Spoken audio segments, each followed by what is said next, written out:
My name is Oren Waichi Shaw. I'm Deputy Assistant Administrator for Africa at USAID, and I'm also the Trade Africa Coordinator.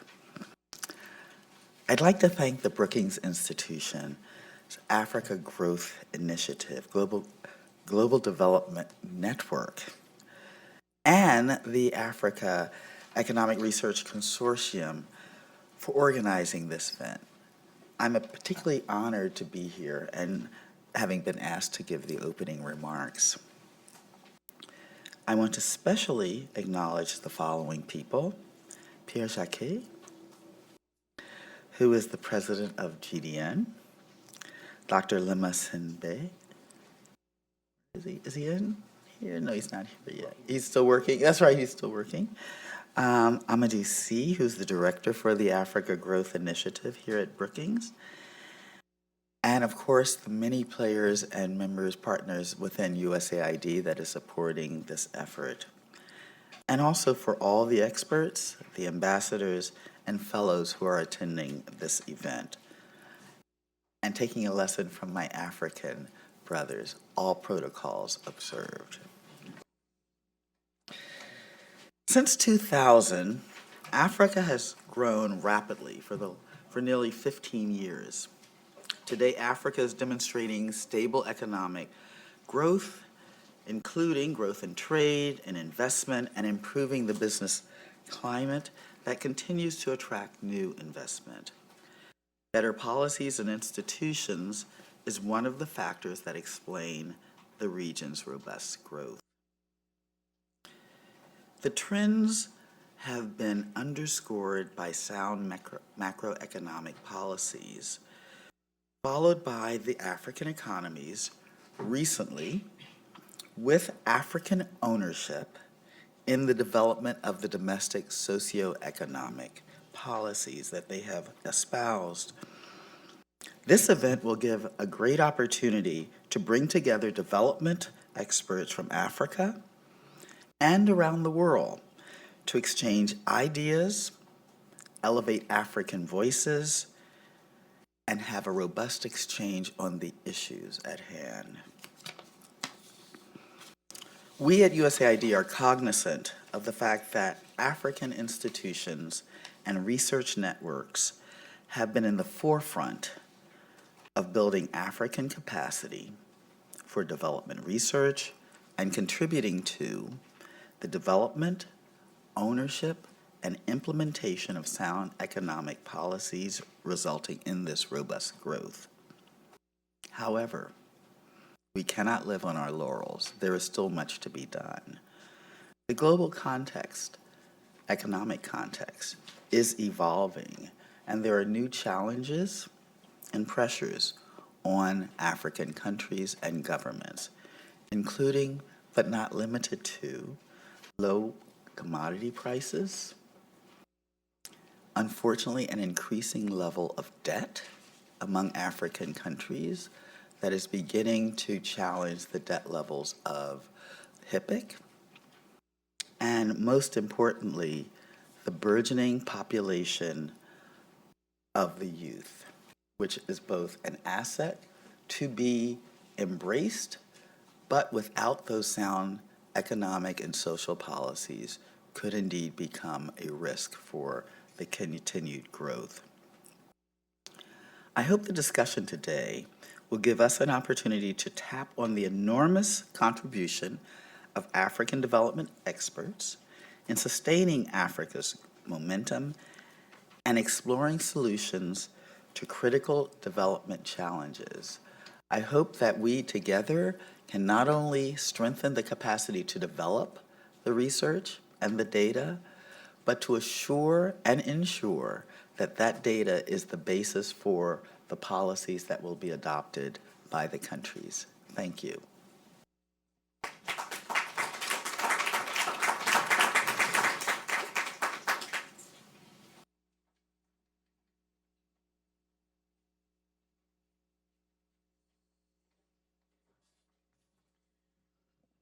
Good afternoon. My name is Pierre Jacquet. I'm the president of the Global Development Network, a public international organization headquartered in New Delhi, in India, and whose mission is to promote social science research within developing countries in order to lead to more informed policies and better development outcomes.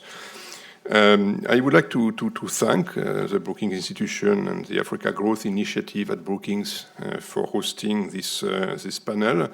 I would like to thank our partners in this panel, the African Economic Research Consortium, and our founding partner, USAID, for this broad initiative, not only for this discussion today, but for a set of programs whose purpose is to raise African voices on many issues that tend to be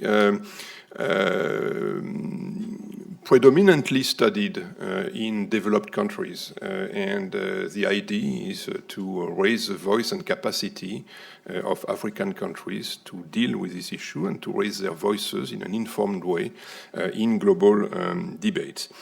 The issues that are going to be discussed this afternoon, and I'm going to open in a minute the first panel, are very close to the heart of GDN and GDN's mission. More specifically, this mission is based on two broad premises. And like premises, they tend to be kind of obvious, but when you look in depth at each of them, they're not so obvious as it may seem. The first one is that a due consideration of sound knowledge and evidence will improve policies and development outcomes. It seems obvious that access to good knowledge will improve outcomes and policies. In fact, it's not so obvious. Look at a situation in which knowledge becomes ideology, and then you can find examples in which the use of knowledge through ideologies leads to perverse outcomes. And possibly the financial crisis that we lived was such an example in which suddenly sound academic work on the virtues of financial markets became an ideology about the freedom of financial markets, and one forgot that that should come with risk management capacity, and that led to the excesses that we saw. So it's not so obvious that knowledge will always improve policies. It's more than knowledge. It's knowledge plus constant critical thinking about knowledge. And for that, you need capacity. So it's something that matters a lot. And it also means that research should be thought at least as much as a process of critical thinking about evidence and existing knowledge as a product, namely a paper producing policy recommendations and sound enough to be produced in the best journals. Research is not either or, it's both. And we tend to forget the first part of it, which is a process of critical thinking, always questioning the evidence. And the dream that we have is a world in which policymakers spend a lot of their time questioning the evidence. When you question the evidence, you need to look at it. And then you form your judgment on the basis of that evidence. It doesn't happen systematically, neither in developing countries nor in developed countries. Sometimes it does, but not always. And that's one of the goals of this process. The second premise is that development is not a predetermined technical and economic process only. It's a very deep political and social process based on many interactions between various actors, which means that underdevelopment is not a pathology. It is a characteristic of a given set of social interactions. And if it is not a pathology, it cannot be cured by importing foreign knowledge. However, we tend to be in a world in which we have a lot of foreign doctors based in the best universities, looking at problems of developing countries, analyzing this as a pathology, and producing ideas of cures, solutions that we expect developing countries' government to import and apply. I'm exaggerating a little bit, but I think we are in this kind of world, at least to some extent. And this is something that requires constant action. And if it is a case that underdevelopment is not a pathology that can be cured by importing foreign knowledge, only then there is a need to develop the local capacity to produce and analyze knowledge in an endogenous way. In this interaction, foreign-produced knowledge will, of course, be a crucial element. It will still have a crucial role, but so will locally produced knowledge, because it brings both a contextual dimension and it also allows for a better ownership of, quote-unquote, policy solutions. These two premises have very deep implication when you think about them. The first one is, as I said, a direct one, that local research is a key component of development, not only because it produces solutions, but because it generates a capacity to constantly, critically analyze evidence and existing knowledge, and that is a process that leads to informed policies. The main mission of decision makers is not to apply existing solutions. It is to take risk, to exert judgment. And one would like this risk-taking to be informed by the best available evidence and knowledge. The second implication is that a lot of capacity building is needed. Training researchers doesn't have as a primary goal, it is one of the goals, but it's not a primary goal to be publishing in the best academic journal. It's a very valid objective, it's one of them. But I would argue that even more fundamentally, it is to create a culture of analytical thinking about issues. And that needs to be developed in all countries, including, of course, developing countries. The third implication is that, given the way in which the things work, we have a mismatch between the production of academic research, which is governed by the way in which the academic world functions, and is very natural, and the demand for sound scholarly research that exists on the side of policymakers, but the kind of knowledge that they demand is not the kind of work that is produced by most academic researchers. So this mismatch between the demand for research and the supply of research is something that requires a lot of work. It may require intermediaries, it may require translators of research, it may require designing research programs together with decision makers, which is difficult to do, but this kind of interaction is something that requires a lot of work. And finally, and I will end by this, and it is something that I say again a bit in a provocative way in order to lead to a broader discussion. I would argue that there is a misunderstanding about the role of social science research nowadays. This misunderstanding may be compounded by the drive toward results. The expectation that when something is funded, it should show results in a time horizon that allows the monitoring of these results. And that tends to portray social science research as a process that produces solutions, because these solutions are the kind of results that one would like to observe. And as I said earlier, when one thinks about the role of research in development, certainly proposing solutions, policy solutions, matters a lot, but even more fundamentally, the constant process of critical questioning of evidence and existing knowledge is something that matters a lot for the quality of policy processes. So let me end this brief introduction there and invite the panel, the first panel to join me on and take their seats. So let me call them in the alphabetical order, which is not easy because, oh, yes. So it seems that the first one on the alphabetical order is Augustin Fossou. Where is he? Yes, here, okay. So Augustin you have the biography, so I'm not going to read them, but Augustin is a famous African academic. He's professor at the Institute of Statistical, Social and Economic Research, ISER, at the University of Ghana. And he has a very wide experience in various places, from the UK to Finland to South Africa to the US. He has published widely, so he has a very strong academic voice, and that's why we are very happy to have him on this panel.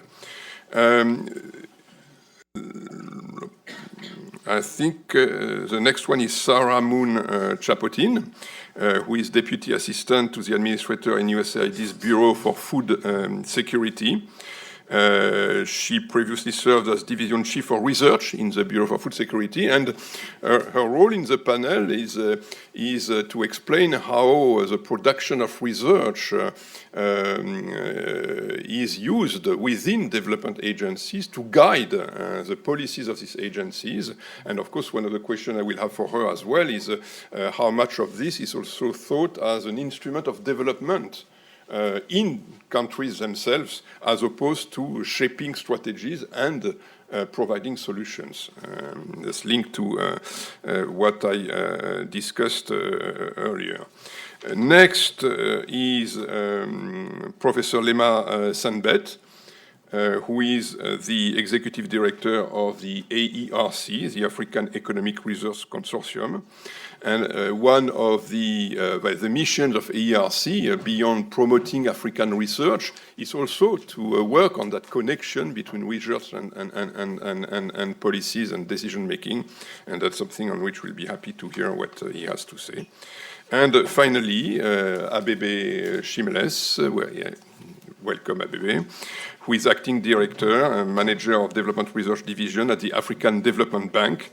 And he has a wide experience in multilateral development agency, notably the World Bank, UNECA, United Nations Economic Commission for Africa, ActionAid, and other places. So we have a panel in which we have representatives of development agencies, academics, and head of a network of researchers in Africa.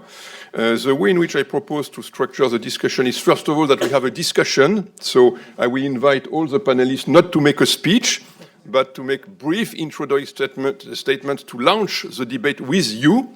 And I will make sure that I am unpopular and that I will cut them if they are too long. This is the rule of the game.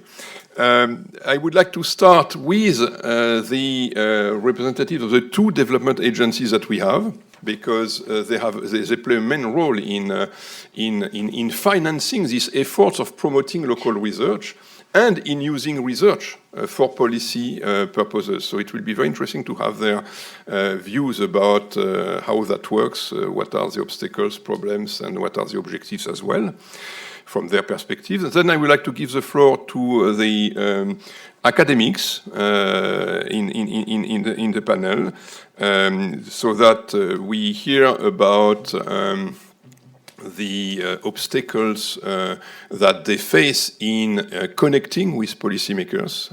How do they make sure that their own research is, quote unquote, useful for policy?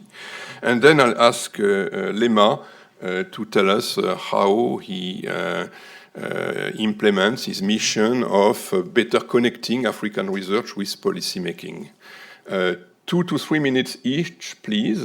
Augustin has already negotiated 5, but that will be the extreme maximum. And then we have a debate with all of you, and of course all panelists will be welcome to come back at any time. So, Sarah, why don't you start? Great. Well, thank you very much. It's wonderful to be here. This is an incredibly important topic, and one that USAID is engaged in for many years across all its sectors. I'm coming from the Bureau for Food Security, so I'll be speaking mostly to our experience in the agriculture, food security, and nutrition sectors. But of course, I think as this panel shows, it's quite diverse. It's really relevant across development. I think the question specifically thinking about, what is the role of evidence and knowledge creation in good policy making? I think I can probably say it's very important and go home and call it a day. That I think we all know that. it's essential both to inform the development of good policies, but also to help us understand why some policies are, I won't say bad policies, but certainly counterproductive and often may not be achieving the intended outcome that they were set up to do. And so I think having that evidence is essential to really understand both what is needed to go into both policy making and implementation of those policies, but also sort of what is the outcome of policy making, and are we having the intended impacts on development that we wanted to. Further to that, the source of evidence is of course incredibly important. Both where the data came from and who's actually doing the analysis are incredibly important. We have some more evidence that informs evidence. We have some evidence that actually tells us that decision makers are most likely to be influenced by locally sourced data analysis. A meta study of over 100 evaluations found that, and so it's data that is coming from the region in which, or the country, or if it's a local region, where the policy is expected to have an impact. Those are the data that will have the most influence on the policymakers who are making the policies that will impact that area. But of course, having that locally generated evidence and locally generated analysis requires the capacity to do that evidence and to do that analysis. And I think there is significant capacity for that, both in Africa and in the other places around the world where we work. But I think that's also speaking to the role of partnerships. That's an area where partnerships with international institutions and local institutions can both help to strengthen that capacity locally, so that policymakers in countries are getting that capacity, are getting their evidence from the local researchers in those countries. But it can also bring in other perspectives of what policies have or haven't worked in other regions. And I may be contradicting myself here by saying that other evidence is important. I think while the local evidence can be most important, an understanding of what may have played out somewhere else where you haven't had that experience yet in a country can also be incredibly important. I think that's probably my 2 minutes. Thank you very much. Thank you. Abebe, why don't you okay, let me follow up yes. From the speaker from the USA. Thank you very much for inviting the African Development Bank. Well, I come from the research department, and you can imagine the challenge of justifying every day why we exist within the bank itself. Forget about the bigger research community and the policy circles, but even within our own organization, people say, what are you guys doing? Year in, year out. Is it the report that nobody reads? Is it? So we have that challenge. So I'm trying to tell you how I justify it, so that a couple of points maybe take away. For us research, at least empirical research, the way Patrick just painted earlier, provides 3 advantages for the bank. One is operational effectiveness. African Development Bank puts money into the countries, but considering the bigger challenge, that money has nothing in terms of impacting Africa's development challenges. So the idea is to leverage that small amount of money for a bigger and a larger impact. For that, you need research. And then, of course, all our African countries are members to the African Development Bank. Then we have some convening power. Therefore, if we are smart, then there is an opportunity for policy dialogue. In the discussion, I will tell you several exciting experiences I've had. The third one is capacity building, which was mentioned earlier, even within the bank itself. We have country strategy papers, we have strategies, so many documentations that need to be built on evidence, not on whims or desk research or internet search, and then you copy and paste and say, this year inclusive growth, next year shared growth, the other year, who knows, green growth, which confounds really the development community itself. So in that regard, I say there is no linear relationship between policy and policy making in Africa. Finally, I think my takeaway is looking forward, looking into the future.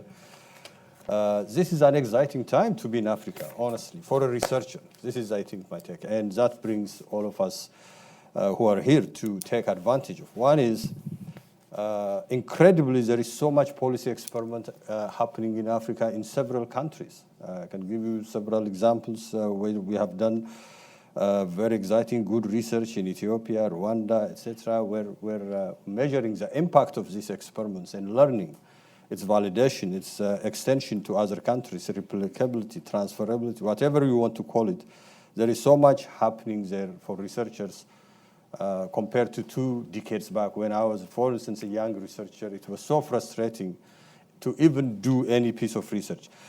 And there is so much available large data set, big data is out there these days. And then there is computational advances. You know, to run a simple regression in my day, you need to punch a lot of things, and it takes you 6 months to get your OLS result. Today, in 2 to 5 minutes, you compute one of the most complex models that are out there. So when you combine this, if we are not taking advantage of this and influence policy, I think it's our fault. Thank you. Thank you very much. Augustin, your turn. Well, thank you very much, Mr. Chairman, moderator. We're talking about the good old days when you used to do those things. How old are you? Anyway, I remember the IBM cards punching compilation. Yeah. Well, you know me. Yes. So do I. We're working for 20 years. You have your suitcase full of them. Huh? But let me actually begin by thanking the organizers and also to send you warm greetings from Ghana, University of Ghana in particular. Specifically the GDN, they liquefied my coming here. And I think liquidity is very important in that regard. But anyway, seriously, I do thank the Brookings institutions and the ERC as well. Let me take this particular role, and that is the entry point for international actors. I think that the entry point in the policy research enterprise should be that area that national governments are not interested in doing for all kinds of reasons. And that has to do with building institutions, specifically the kinds of institutions that will challenge the power and the authority of national governments. And in that respect, and I'm not talking about organizations, but I'm talking in terms of rules of the game type of institutions. How do we shape the rules of the game to make sure that the outcome is going to be efficient? This is very important. When I arrived at the ARC in May of 1998, there was an ongoing project that just started, and that was called Analyzing African Economic Growth, aka the Growth Project. And we're interested in finding out why African countries did so badly in the 1980s and the early 1990s. And so we came up with a typology called policy syndromes. And we said, look, the way to go forward is to avoid these policy syndromes. And it turns out that the answer to the challenge was having the appropriate institutions. Of course, I don't want to speak generally. We're very specific that a lot of syndromes occurred because we did not have appropriate institutions. If we could get to the syndrome-free regime, which is essentially a regime with stability and reasonable market-friendly policies, then we have a necessary condition for having sustained growth and also having near sufficient condition for preventing growth collapse. There have been other works since that time in terms of what appropriate institutions ought to be. And one of the contributions that have been made is the fact that trying to reduce the excess of the executive branch of government is critical. And that if we're able to increase the constrained executive, then we'll be able now to increase the probability of having more syndrome-free regimes and therefore having greater growth and development. I think I'll end here. And we can talk further about what some of the appropriate institutions are. Thank you very much. Thank you very much. I'm sure that there will be debate about this institutionalist perspective. Lema? Yeah, so by the way, my job has actually been made easy because the previous speaker was actually a research director at the ARC, and then he's also our longest-standing ARC resource person. But I think I wanted to actually emphasize two things. First of all, let me begin by telling you that I'm actually based in the US. I'm a university professor, University of Maryland, and I've been serving as a resource person for years with the ARC, and they drafted me to do this. So I started comparing what I'm doing in Africa to what I was doing in the US at Maryland. Basically, I spent my entire academic life producing research, and then, of course, trying to get this in the top outlets, getting as many citations as possible, the citation impact. And then what I'm finding in Africa is that you actually need more than that. And hence, actually, it's more difficult to be in that space. So it's a research, knowledge impact, citation, plus you have to make policy impact. And it's very difficult. And the other thing that I learned is I used to think, in fact, I even helped organize a center for financial policy at the University of Maryland. It was the idea of interface between research and policy. What I've discovered over the last 3 years in Africa is that this whole idea of policy briefs, coming up with policy recommendations and say, Governor, please adopt this. It doesn't work. In fact, the government may not even adopt it. Yes. So one thing that you need to be clear about is that for the governor to do that, the governor has to own it. Yes. So we have come up with a variety of delivery mechanisms, which have actually worked harder, whereby ownership could occur. And ownership doesn't occur if I go to the governor and spend 1 hour with him. It doesn't work that way. What we do is, and I'm going to spend maybe more time on your second question, but maybe I'll actually kind of postpone this. And the other thing that we found out is that it has to be multi-stakeholder oriented. So when I get policymakers, actually like I have a Pan-African entity, so I can actually convene policymakers from around the continent. And I see like peer pressure in the room. And then I notice that I can actually enhance this peer pressure if I also get other stakeholders, like civil society. Once when we had youth employment plenary in Lusaka, yes. We even had, by the way, unions, okay, and employers. So you have this interactive discussion.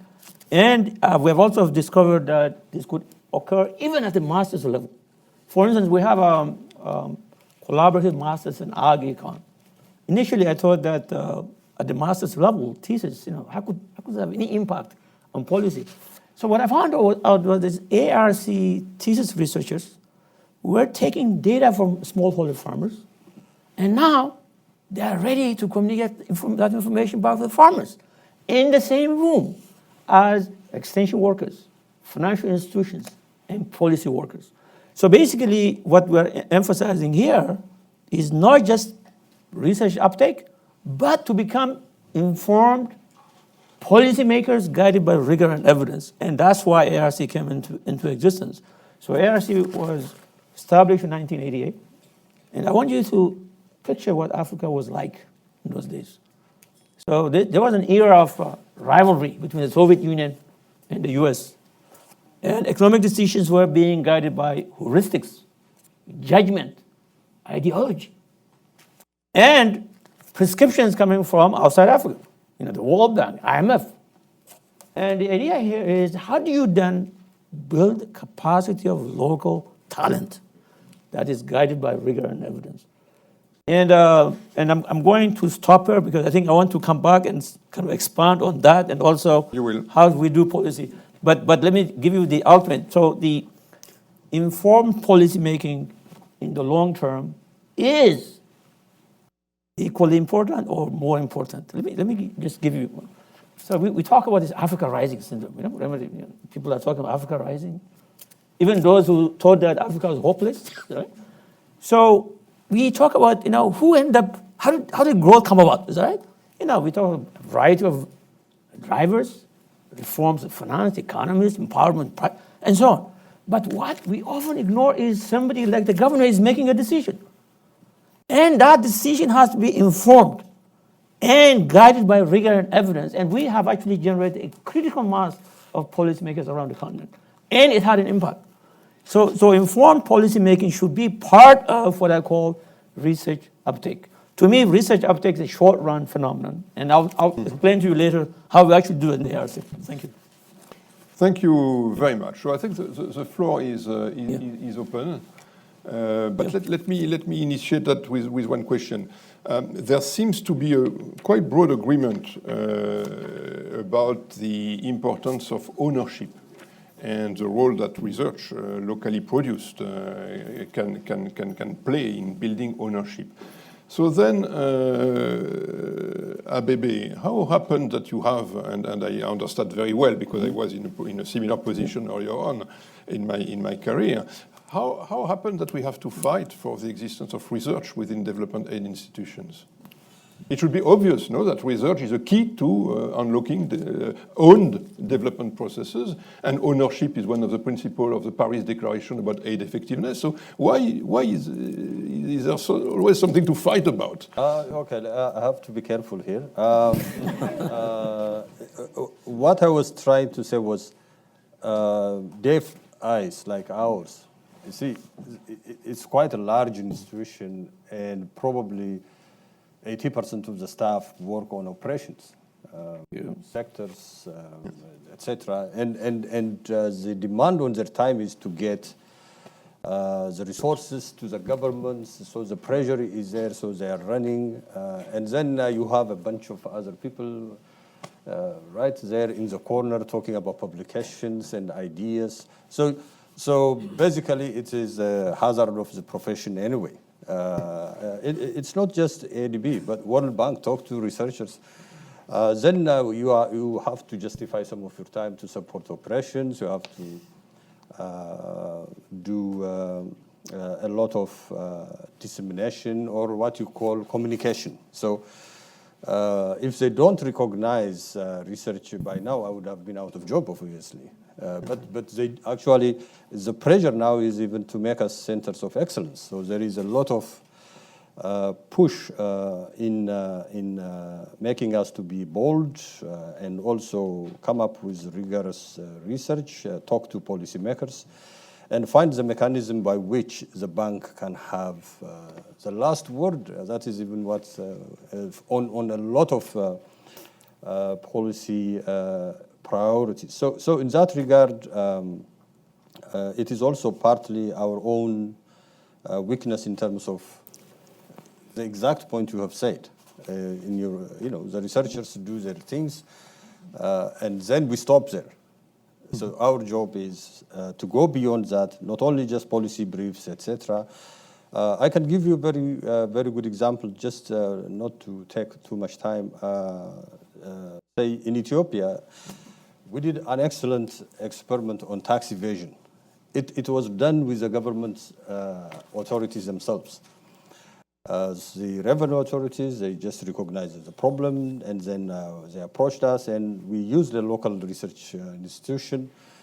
And then the whole research layout was done jointly with the government. We locked in the steps together. And finally, when the result came out, it's one of the most exciting results I've seen in my own career as a researcher. It's the way it was implemented, the way the government helped us. So what we did was simply write fake letters to different randomly selected businesses in Addis Ababa, about 7,000 of them. For some, we just thanked them. You are an excellent guy. Another one, we are coming, we are auditing you. Another one, just placebo letters. And then we followed them a month later when they came to the revenue authority to file their taxes. So we assembled all the necessary data, and even the information was not leaked at all. It was under tight control. And we were excited, and we are now generating a project around that so that domestic resource mobilization can be. That is satisfying, for instance. This is direct relation research informing policy, and the government is happy. And there are so many examples like this. Thank you. Sarah, you want to comment? Sure. I think to your question, I'd certainly agree. I think an additional point is the time scale of research versus the development work that many others in our organizations are doing. And it can be a hard sell when you have to do a research project that could take 2, 3, 4, 5 years. And at that point, you will then have the information that you need to inform the policy that will, and I mean, the people that you're talking to will all be long gone by then. And so I think we're fortunate now at USAID to have leadership all the way up to the very top that does see the importance of research and recognizes that long-term investment is so critical.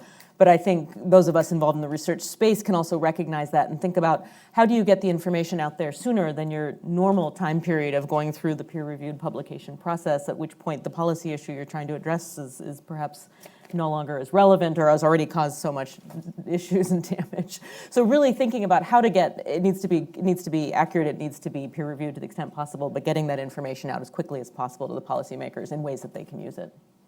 Thank you. The floor is yours. Lema. Yeah, because I postponed explaining how we deliver research to policymakers.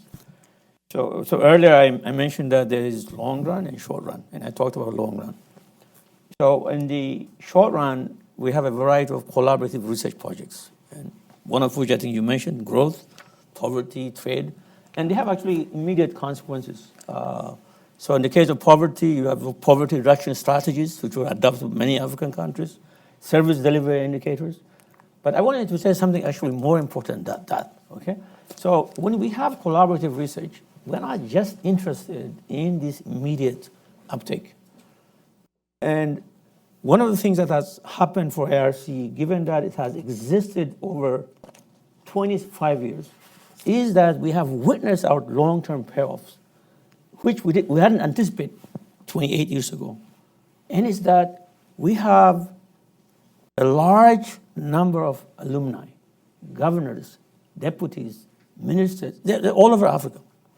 And hence, we can actually quickly convene policymakers on a specific subject. For instance, the last one that we had was on financial inclusion. And there was one in Maputo on smallholder agriculture.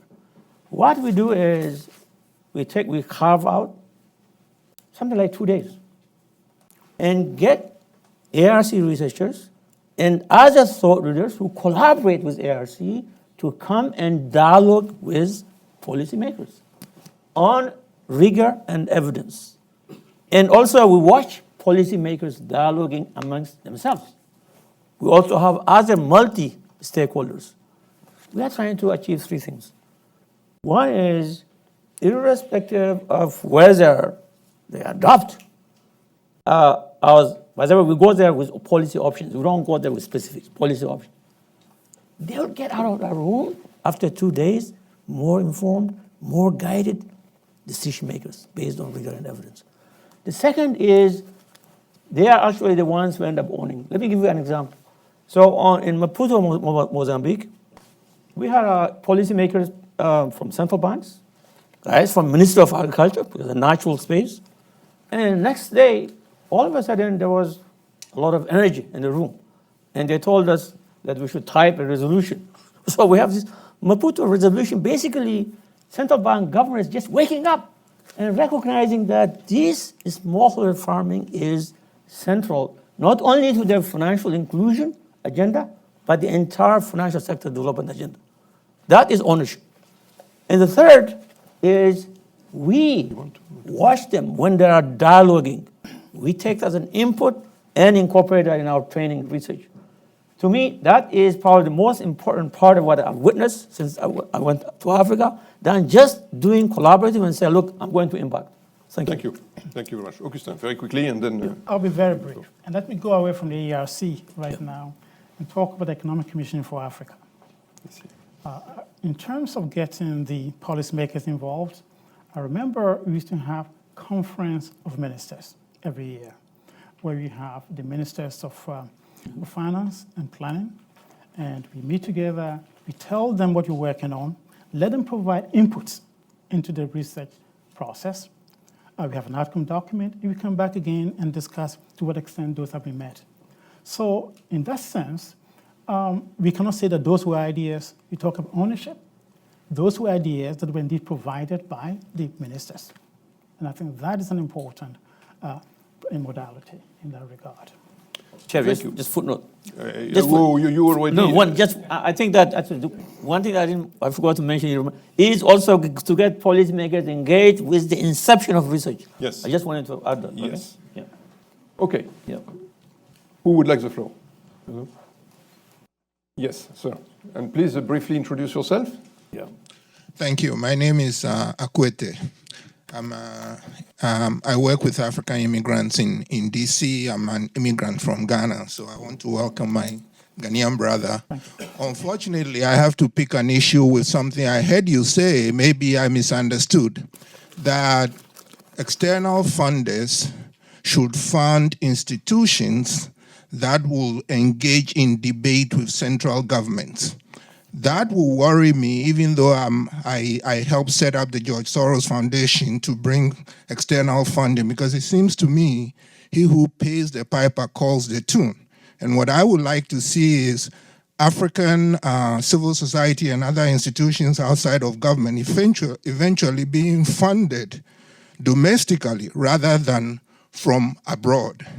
And a quick question for the USAID person. When I look at the African voices, my question will be, how about including African voices in this country in the making of policies of such institutions as USAID? Dr. Asembet is a good example. The African immigrants in this country are particularly highly educated, so it might be good to increase their voices in the making of policy. Thank you. Thank you. I suggest that we take several interventions and then the panel will come back. Yes, lady in the back, please. Thank you. And then your turn. Yeah. Hi, my name is Grace. I'm from Malawi, but I'm a graduate student here studying sustainable development at SIT Graduate Institute. Mine is an observational question, and correct me if I'm wrong, but it appears that in this conversation, which is supposed to be amongst aid agencies, researchers, as well as policymakers, I observe that there's a lack of representation from policymakers. And is that a deliberate thing, or is it just that, today they're not part of the panel in this conversation? Thank you. Thank you. I think it's a very fair point, and it's a valid observation, and there was no intention there. On the contrary, and that's something that maybe Lema would like to have a perspective on as well, and others. Convening policymakers to take part in exchanges with academics on a global basis is something very difficult because their agenda is, of course, full. And abstracting time to travel to get to a place in which they will meet others and academics is something that they're not always willing to do. Hence the idea of having it back-to-back with the assemblies here, because it's in principle an opportunity to have a lot of policymakers around. But the problem is that so many events are organized as well that it was not, we didn't succeed in having as many policymakers as we wanted. We have some of them, though. We'll have some of them in forthcoming panels. There was one question here. Thank you. My name is Johannes Kasahun. I'm director of the Institute for Economic Growth and Legal Reform. This institution is based in Rome, Italy. I'm visiting here. I have a couple of questions, maybe comments, that the panelists may reflect on. One is Professor Augustine's last point about an institution. Research institutions in local research institutions, how much are they not only capacity, but even favored by governments? And this is a very interesting issue because those countries, very few countries which have even research institutions, the budget they allocate to those institutions, except South Africa, in most of the countries that we are working now, the budget indicates how much governments are interested in this research institution, very minimal. The main point is, what is the product, the research products, if it doesn't favor government policymakers or government institutions, they are either discouraged or even disregarded. Like, for example, we have a recent case where, because a research topic was conflicting with the national constitution, the research was dumped down. The second point, which especially the African Development Bank and Sarah may respond to, is where research budget is allocated. A research organization is selected locally, and the research is done by experts locally, but the product is rejected by the government institution.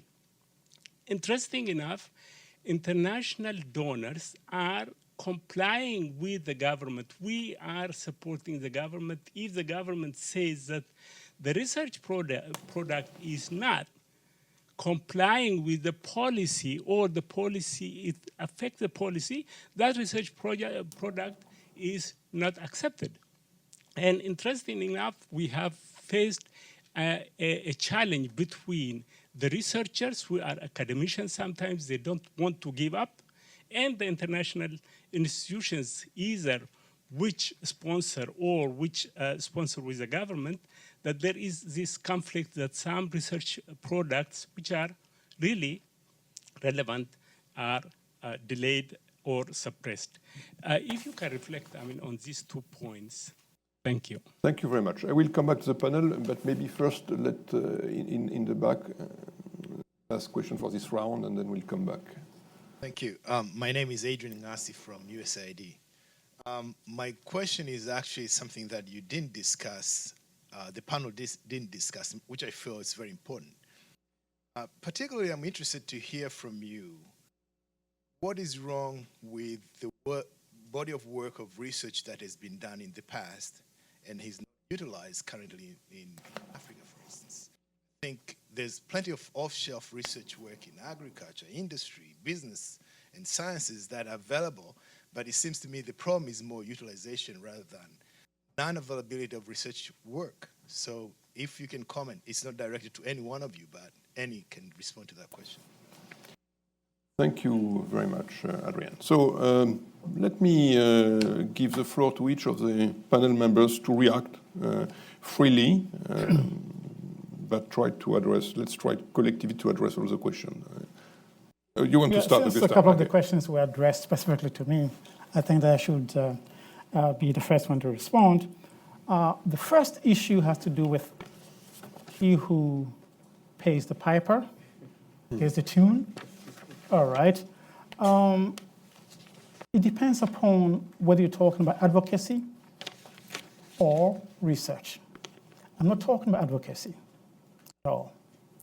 And I agree that in the long run, it would be best to have local actors, including governments, to fund these research institutions.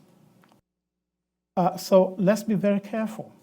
Well, the government becomes a piper, pays the piper, it also gets the tune. So what is the difference in that regard? So the point is that there seems to be a vacuum. And the gentleman who talked about the fact that you don't have research institutions in most African countries is correct. Why is that vacuum? It is there because governments are not interested in funding these research institutions because they represent potential challenge to these governments. And it seems to me that if you're going to get the funds from outside to fund them, let's get them, as long as we ensure that there's a firewall that prevents the type of influence that goes beyond producing policy-oriented research knowledge. I think that the final analysis, that's where we have to go. Thank you. Thank you. Sarah? Sure. I think the question about how do we get African voices involved in the policymaking through the work of the development agencies, I think that's an excellent point. I think it's there's lots of different avenues for that. One in particular, you mentioned particularly educated Africans working here in this country who may be working in the evidence generation space and research and academia. And I think some of our research partnerships that are designed to form collaborations between higher education institutions and research institutions here in the United States and in countries in Africa or elsewhere in the world, we often find that the researchers here in the United States are those who have come from either the country where we're working or a similar country. So I think that's certainly one avenue for doing that, not to say that there aren't others and we couldn't seek to seek more formal opportunities for doing that.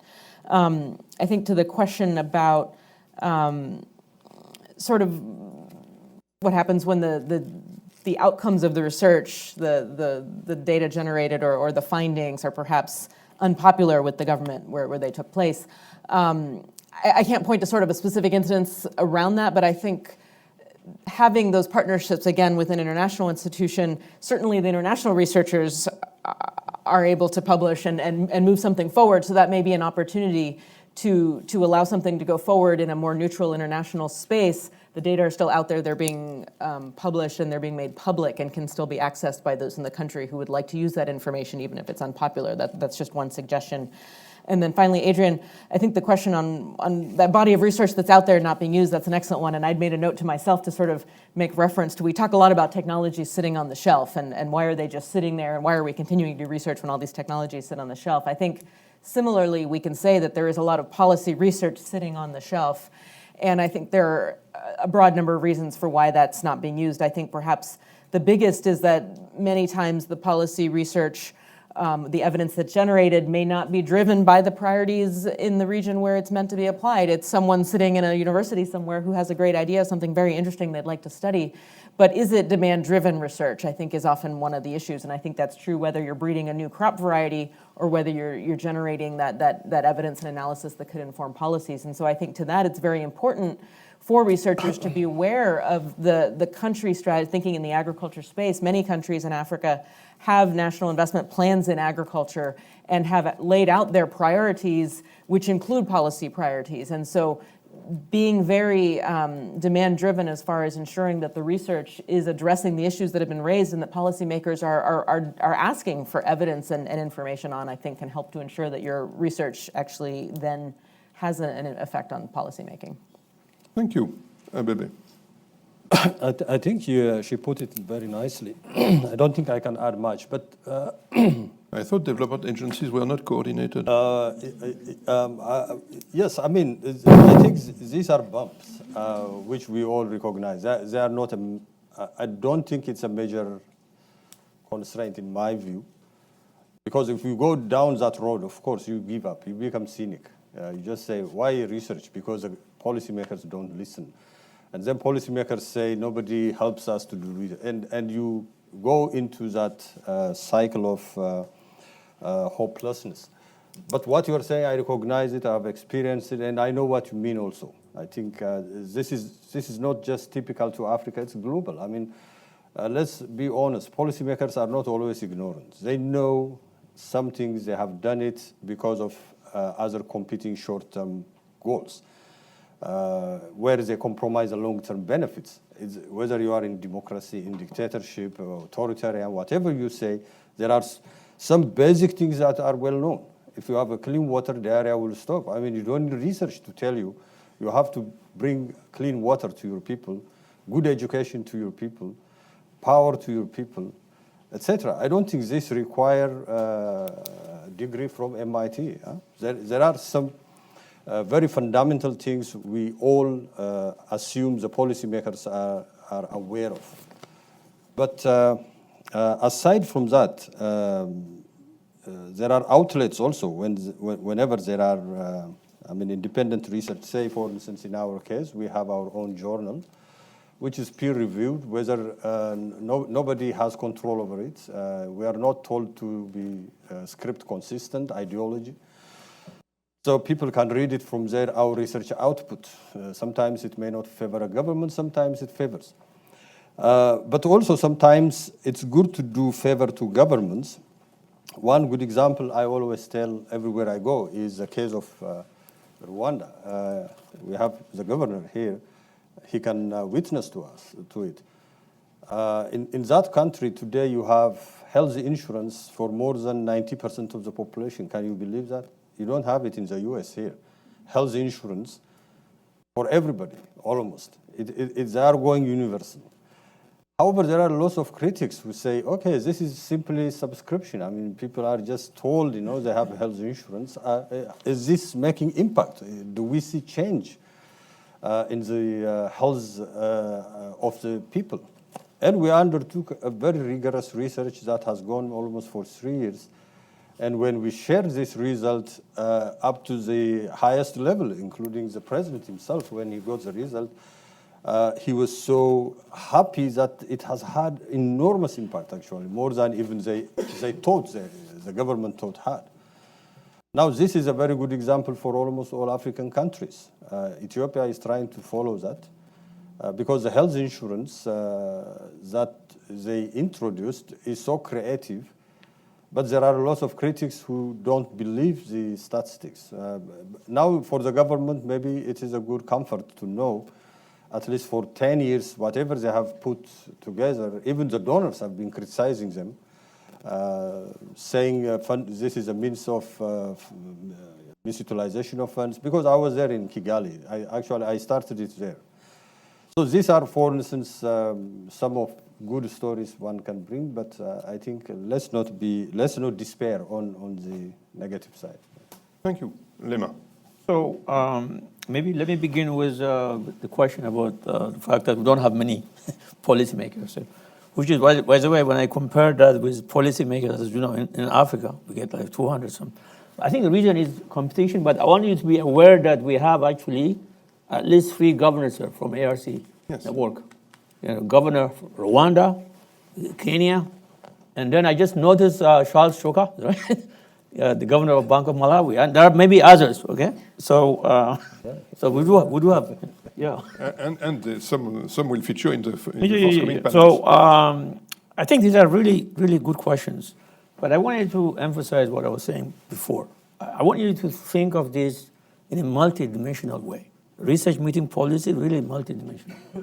One is the whole idea of building capacity to do policy research. That's an incredible, so that is very important. And not only the policy, also policy analysis, even policy formulation. The guys at the higher end need that. Without that, they will not be able to formulate and implement. And the other is the whole idea of informed society. I want to include informed society, informed policymakers. And that is very important. And we often get carried away this short-run uptake of research, which we do, okay? Now, the whole idea of credibility, and by the way, funding matters, external funding matters. And how it is structured matters. And in some sense, ARC is privileged. And I didn't know that until I took over this job. This was a membership organization. And some 28 years ago, the visionaries who came up with the idea of rigor and evidence and capacity of local talent were both Africans and non-Africans. You know who ended up paying? Non-Africans. So non-Africans have been paying for this, but more recently, Africans have now deeply appreciated the value proposition of rigor and evidence and have begun paying. The biggest thing that's going now is that we have African stakeholders. In fact, I wanted to mention that in Livingstone, Zambia, in March 2015, 12 countries in Africa convened with one agenda item. The agenda item was the future of ARC. And I remember going there with this elaborate presentation of what ARC has done. They told me, stop, because we know ARC. And now they are members. By the way, the US has been a member since inception. And the World Bank has been a member since inception. The Nordic countries and so on. Now we have Africans, and the ADB is also at the forefront of that. So the question still remains as to how do we make sure that these guys do not influence. What they did early on, the ARC, was they created Chinese wall. They have this thing called Chinese wall.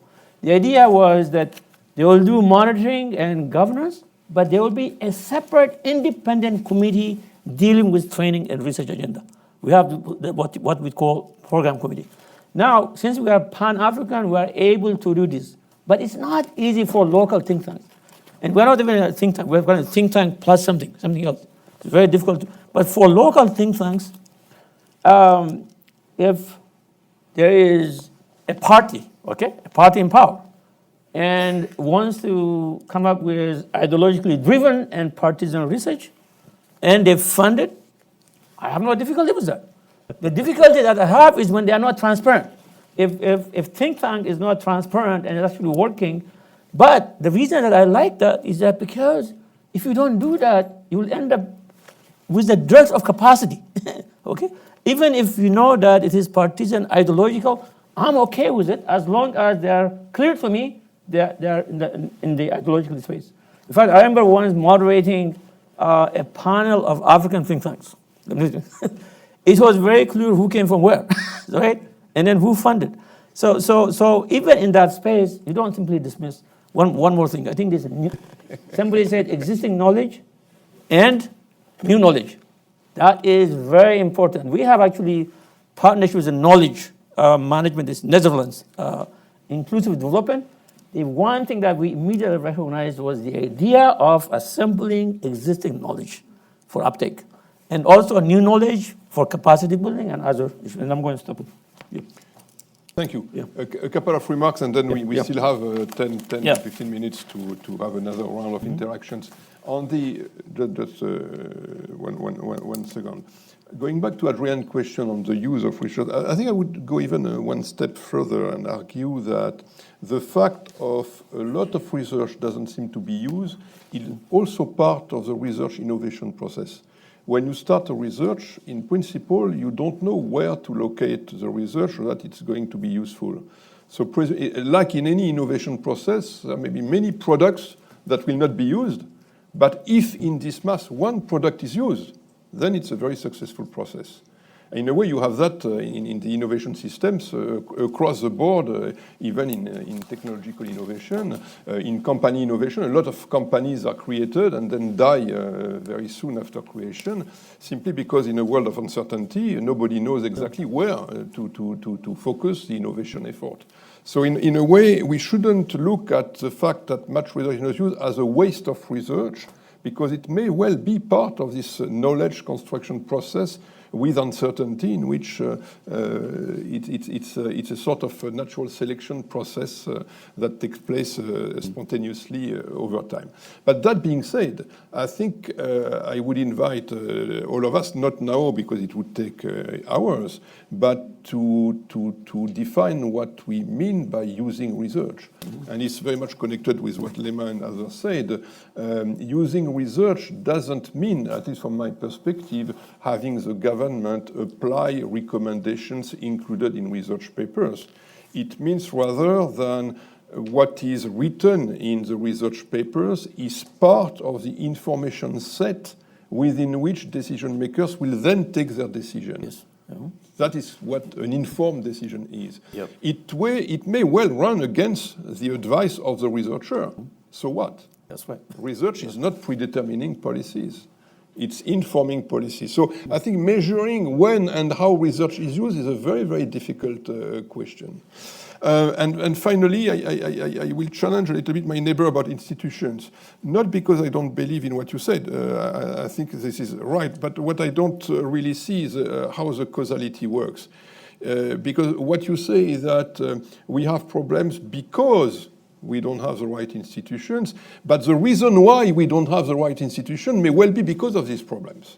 So I think it's a sort of, there is a sort of circular argument here, and if one believes that institutions the creation of institutions is not exogenous, but it is an indigenous process, then we want to question the conditions under which institutions develop, research institutions develop.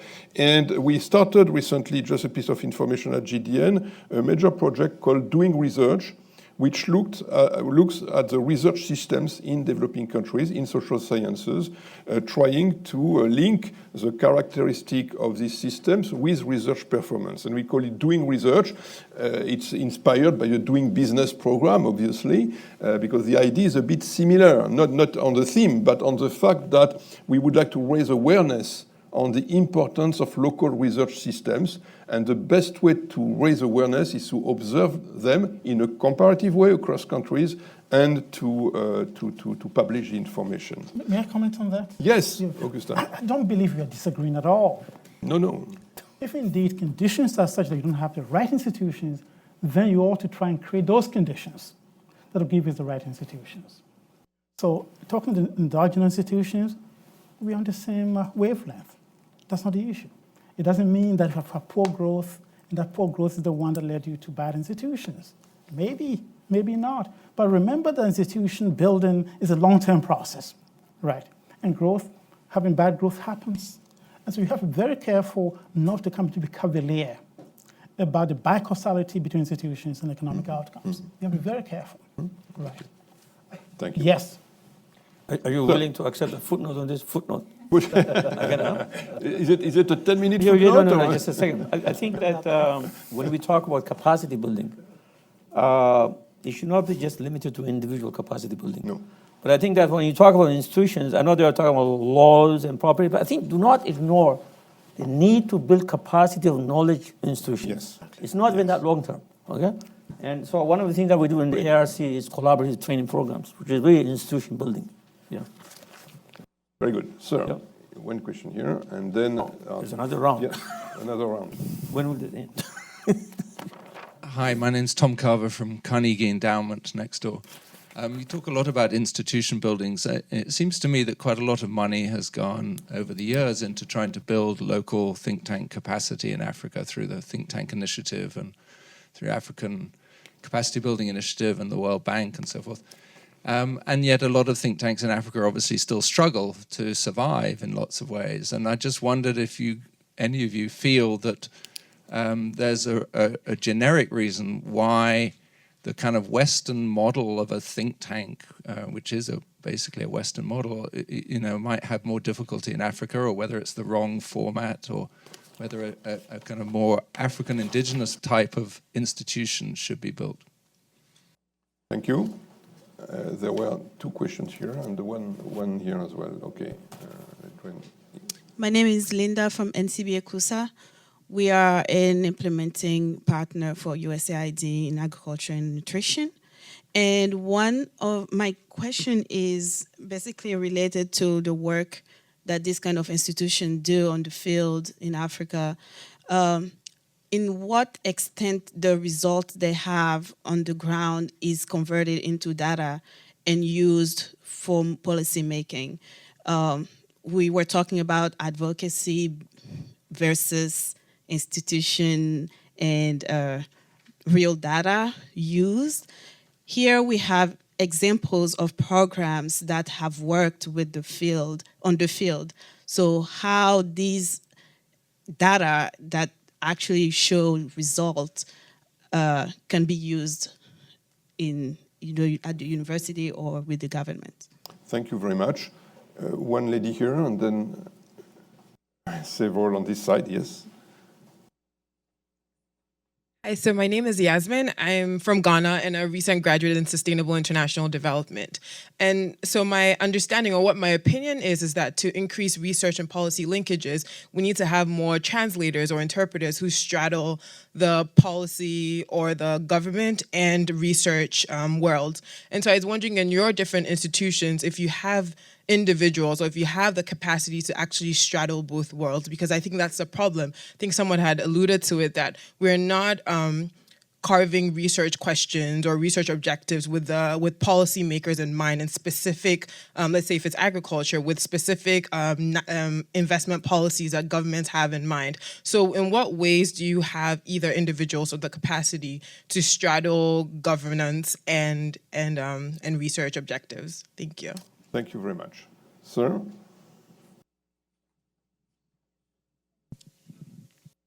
Okay. The microphone has been captured. Yeah, my name is Dyson Ngirazi. I come from Zimbabwe. I'm currently at SIT as a graduate student for Masters in Sustainable Development. My question is really an interest on this whole concept of ownership and demand-driven. To what extent can we actually contextualize research demand by having that being led by the people who wants to use this information. We do have policymakers, and I think one of the panelists mentioned that we invite them to launch a research. We shouldn't be the one inviting the policymakers. It should be the other way, right? It should be the policymakers actually inviting us to give an input into the needs that they would want to research on. So how do we sincerely, build this ownership beyond just, inviting me to a conference as a minister? I'll come, of course, because it's a popular platform to be on. But does that represent ownership? Thank you. Your neighbor, give it to your neighbor. My name is Henry Ngesap. I come from Cameroon. I'm a student at SIT. I will start by making a quote that is, to undertake to do something which somebody does not understand is to invite failure from the first start. A great person is not a person who has done the greatest thing, but it's a person who has done great things in a simple way.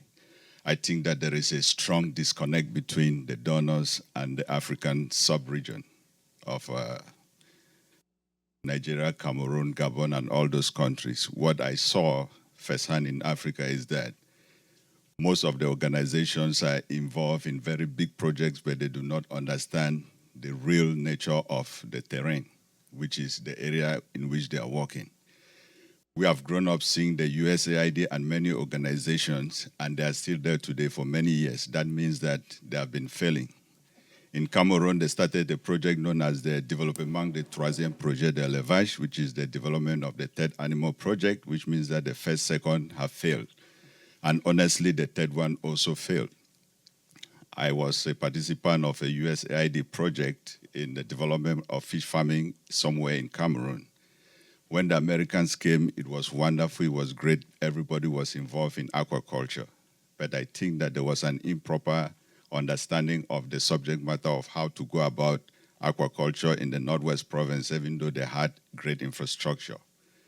USAID came with wonderful hatchery, but they were building a hatchery in the middle of nowhere. The hatchery was good, fish farmers had a lot of fish, and when the project ended, there was no logical follow-up after that period, so everything ended up in a fiasco. I talked to some local farmers, and they gave me some input as to how this project could have succeeded. The money that was put in building that hatchery in the middle of nowhere was wasted because that money could have been used in developing the infrastructure for the people to do the fisheries themselves in the local way because that area had no light.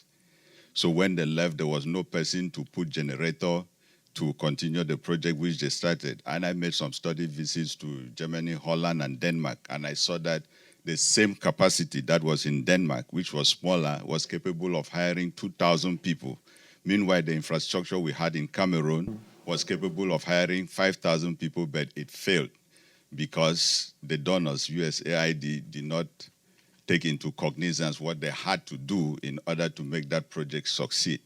So looking forward, what we have to do as development professionals is to create a network that we can work to help the people in such a way that they should be able to develop this capacity. Like this gentleman said, there are many Africans in this DMV area who understand the problem. If you inculcate them into your projects, they will be able to help you to show you exactly how these projects can succeed. Because they come from these countries, they know the problem. You are trying to do good business, but with the wrong partners. Okay, thank you very much. Okay, so I take 2 more, 3 more, 4 more. There's no more room on my paper. That's really the end. Huh? Inflation is our danger. Okay, Adrien.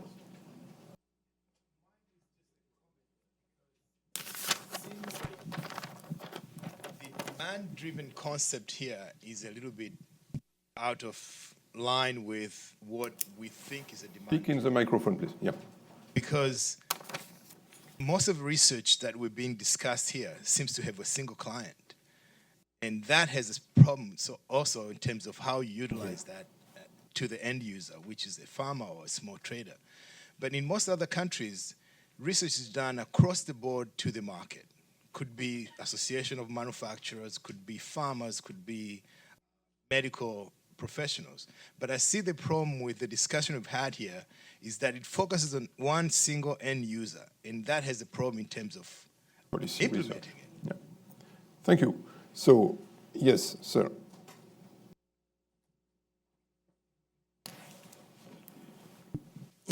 My name is Caleb Fundanga. I'm from the Macroeconomic and Financial Management Institute for Eastern and Southern Africa. It's a long name, but we should call it MEFMI.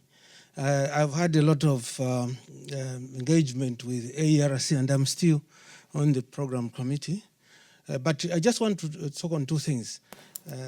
Obviously, the old thinking is that government or policymakers are against researchers. I think this is not true. We have a lot of people who have grown through research who are now holding prominent positions in central banks, in ministries, and so forth. And I don't think that they are hostile. But if we start from this point that they are hostile, then we are going to have problems. Even here in the US, most of these institutions you have are actually supported by people with money and government departments and so forth. We need to see how we can replicate this in Africa. But I am very confident that this is underway. I recall in 1995 when I was at African Development Bank, Professor Ndulu, who is now the governor of the Bank of Tanzania, was the executive director. We met in the Netherlands, and he told me that it was sad that the African Development Bank was not contributing to funding AERC. I went to the board, and from that time, the African Development Bank has been funding, but it needed to be done, not just to be complaining about it. In a similar manner, the same AERC now has got funding from a consortium of African central banks, and this is happening. Where I'm working, 70% of our budget is provided by central banks and ministries of finance. So if you don't do it, it can't happen. Secondly, there is this issue that there is hostility towards research. Again, I can tell you where I'm working. We just finished a meeting on Tuesday at the Renaissance Hotel here. We had ministers of finance, ministers of planning, central bank governors, permanent secretaries. Those are our members, our clients, and they all turn up. And who was giving the keynote address? Professor Paul Collier from Oxford University. Who else was funding us? General Electric was our partner. So we need to build partnerships in order that we can succeed. I'm sure that even this institution is funded by the corporate world. So that's the message I want to put across. Thank you very much. Last two, and then don't worry, you will have opportunities to come back. You have been waiting for a long time. I apologize for that. Thank you. My name is Jerusalem Siba from in-house Brookings Institution. So I am one of those. I used to be an academician. So I was one of those who sit in closed door, I think, in a rigor. Now I am in a policy environment, and I would like to share some of my struggles in this transition, and also to hear about your experience on how you handle on this transition. So I have been during the summer in similar type of event discussing how research meets policy. In the panel, there was members of policymakers as well. So they expressed that it's there are time constraint policymakers, so they appreciate policy briefs and translation of academic work in a very user-friendly language. Joining Brookings Institution, I had this opportunity to contribute to this translation process, and so I would like to share some of my challenges and then to discuss. So the first one is value addition. In any research policy brief I would like to write, there are a number of reports out there. So I think we should think of value addition in this world. So before producing one more report, we should think of what value addition we will contribute to this process. I also struggle with the lack of peer review in this world. I worry about my prescription for policymakers, whether I'm right or not, and there's no neutral individual or institution questioning my analysis. So the lack of peer review is something which scared me as well. Sarah mentioned about the need to have both short-term and long-term strategy for doing research in this environment. One is to get out the research message really quickly and then to work on the academic production later on. But I worry about the quality of the final product, which and the likelihood of that being published in an academic journal. So I would like to hear your experience on this. Thank you very much. Last one?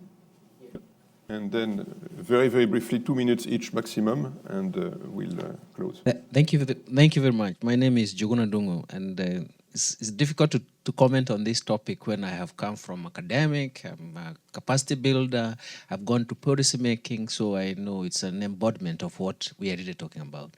First, let me say this. Is it schizophrenia or is it no, happiness? It's part of the happiness. Let me first of all say this, that one, capacity building, institutional capacity is actually going to be determined very much by the capacity you have that is available in each and every country. And the relevance for each think tank depends very much on the policy, the body of knowledge that has been produced.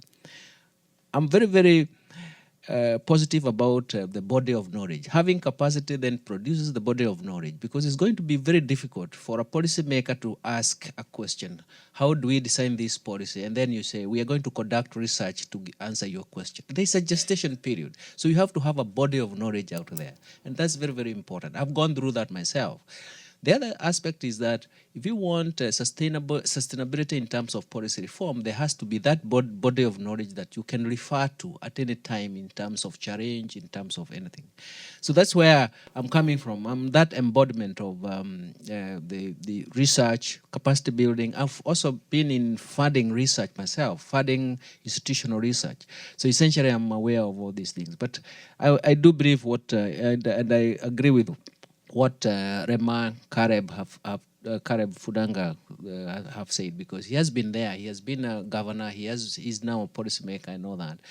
And we know that where institutions are weak, it's not because they are not consulted by government, it's because there's no capacity to build those institutions. Once there's capacity, you can deal with that. I joined a think tank. We started a think tank in 1999 in Kenya called KIPRA.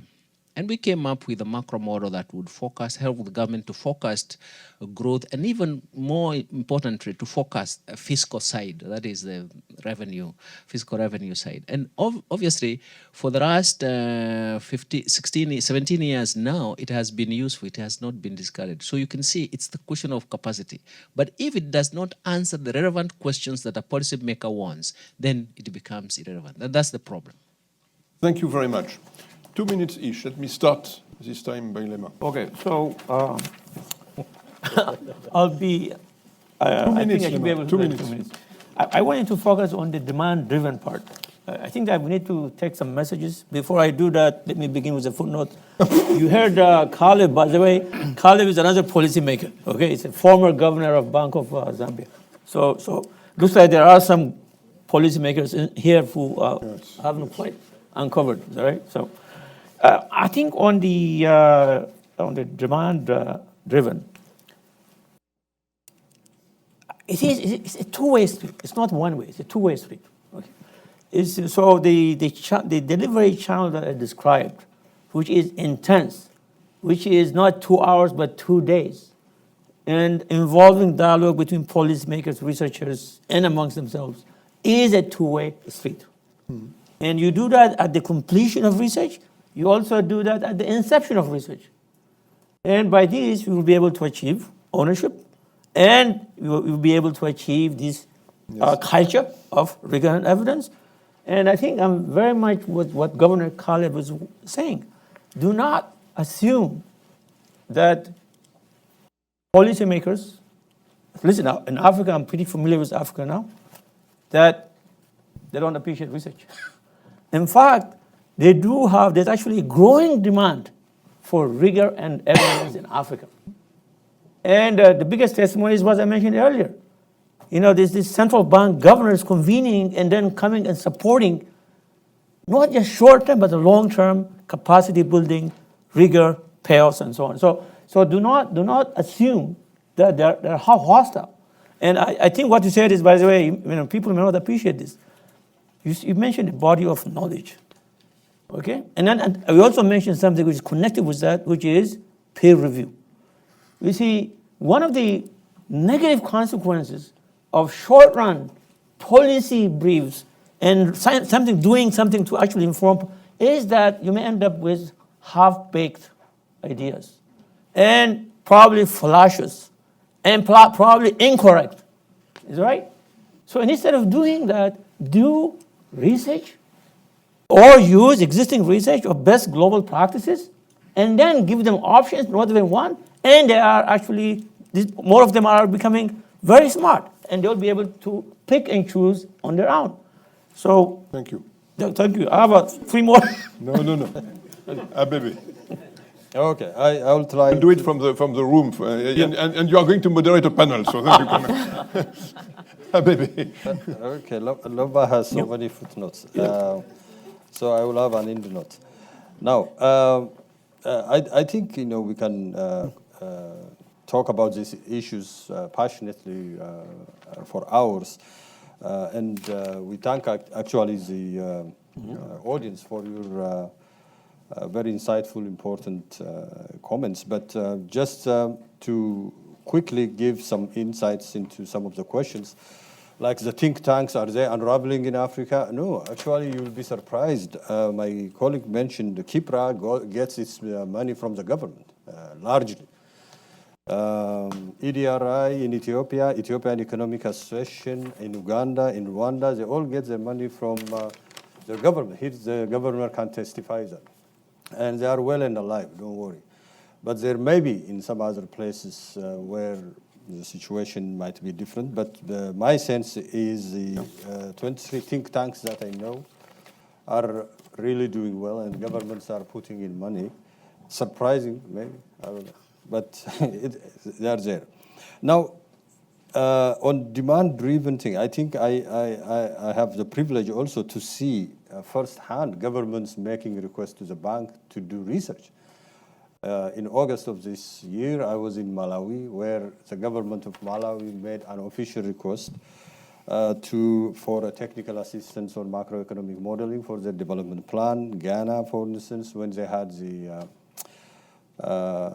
currency crisis, again Malawi, and Swaziland, Zambia, Zimbabwe. I can give you several examples where we stepped in because the government made the request on macroeconomic issues, sectoral issues. Just yesterday, the government of Nigeria requested the same technical assistance to do research on economic opportunities for etc. So it's there. This pessimism between aid and development, etc., I think we should forget about it by now.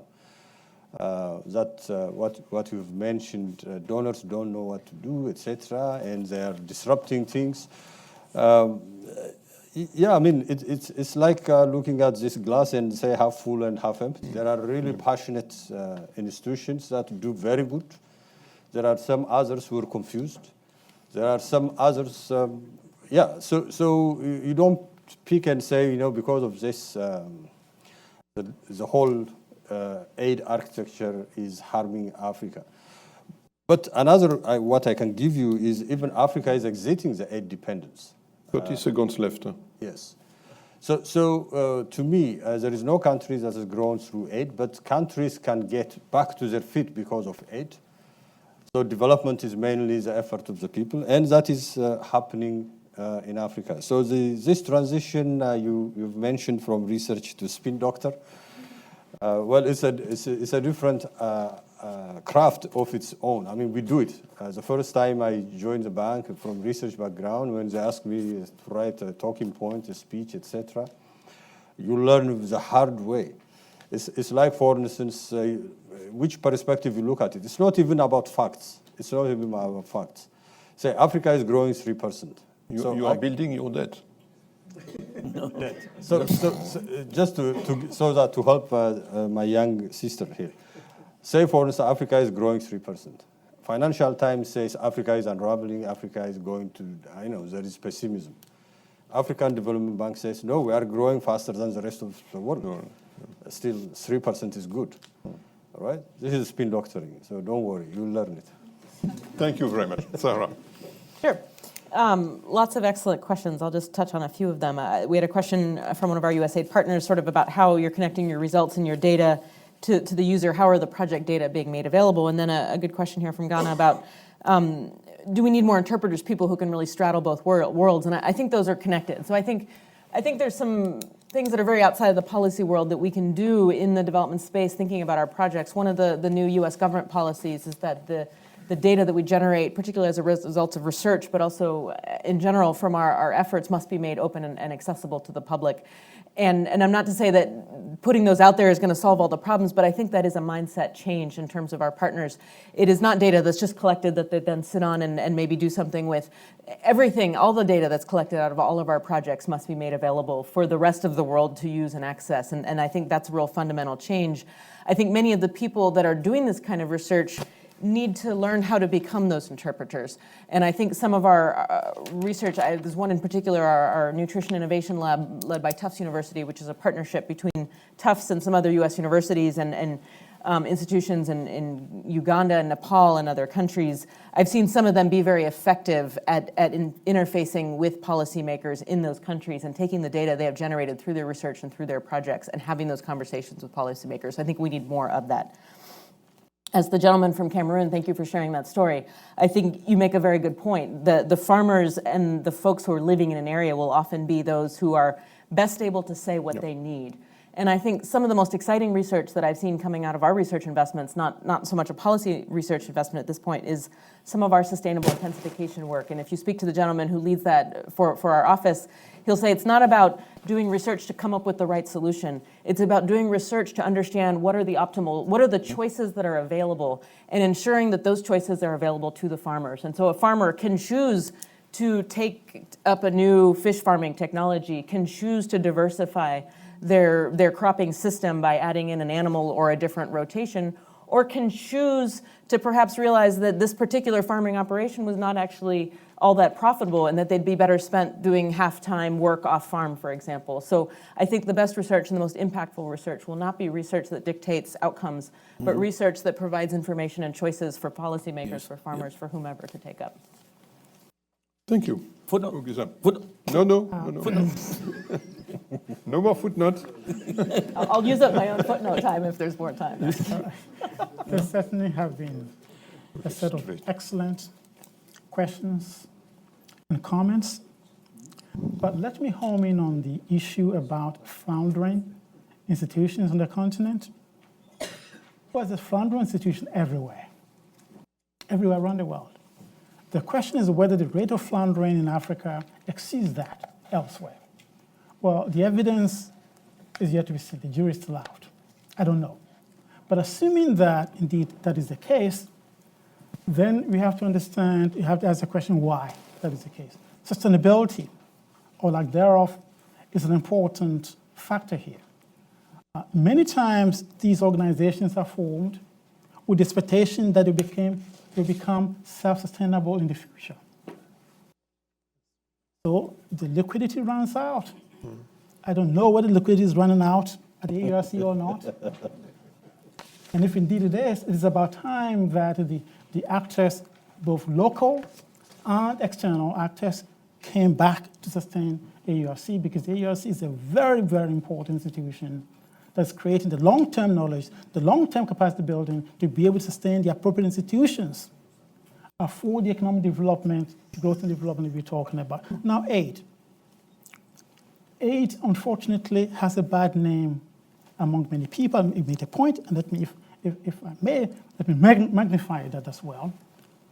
But in the final analysis, we don't know what the central tendency of the distribution looks like.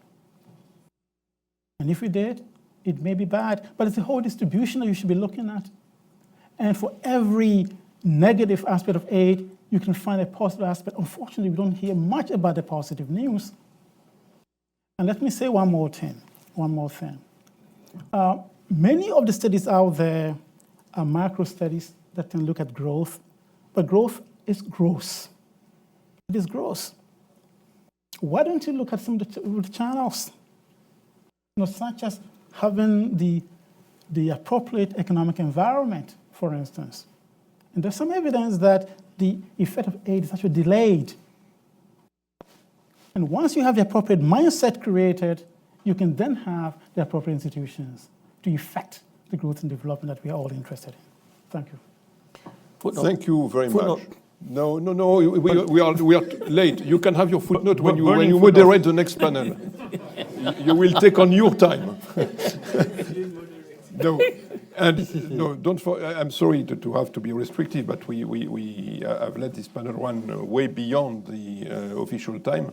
So thank you very much. I would like to thank the panelists because they did a very good job.